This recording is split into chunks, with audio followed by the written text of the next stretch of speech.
With everything happening in the United States right now, stocks are still climbing. And as for June, will the S&P 500 continue to recover from March lows?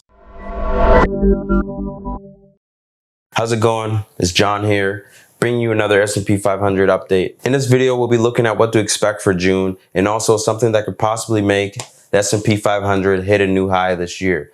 You can hit that subscribe button, and if you're enjoying the video, hit that like button because that really does help us out a lot. So since our last video, the S&P 500 was having a minor correction, but now that states are starting to reopen, it's been making new highs since the March lows. And regardless of new COVID cases and rioting across America, the S&P 500 seems to be having a strong recovery. Looking at the daily chart here for the S&P 500, the current correction seems to be very strong. The price did cross over to 20, the 50, and the 200-day moving average, similar to the correction we had back in the beginning of 2019 when the price crossed all three moving averages and a new bull trend continued. June is what we're going to be looking at in this video.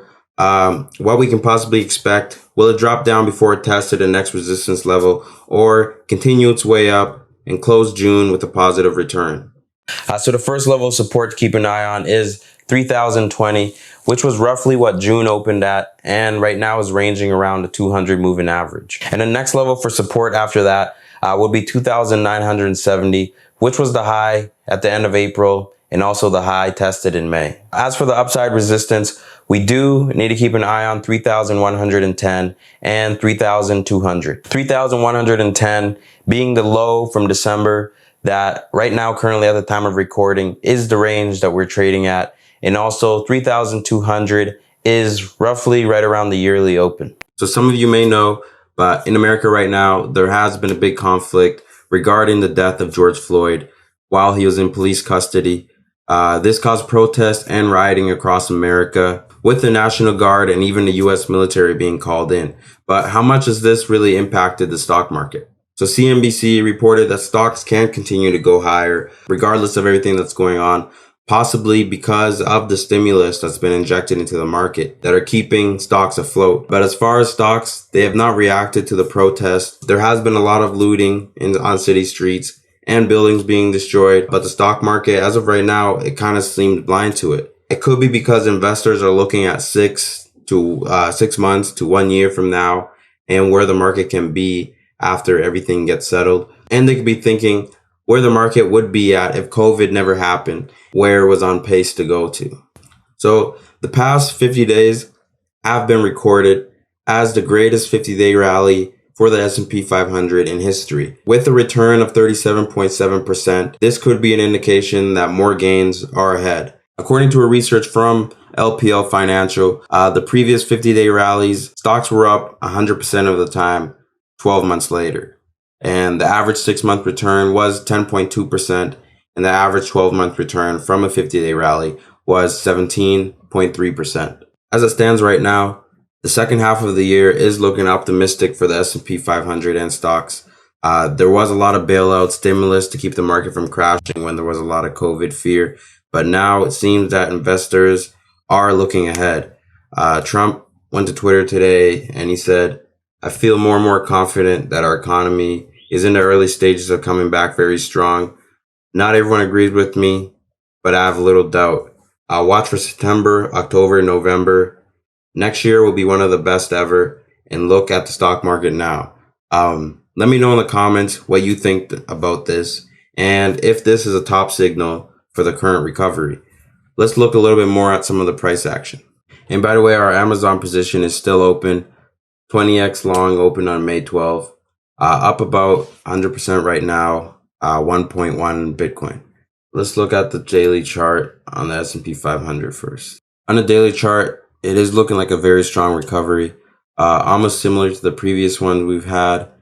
The cross to the 20, 50, and the 200-day moving average is a very good sign, and it can be the signal of the beginning of a new bull cycle.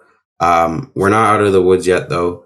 We did make a lower low in March, but the good thing is the price broke through major resistance levels on its recovery.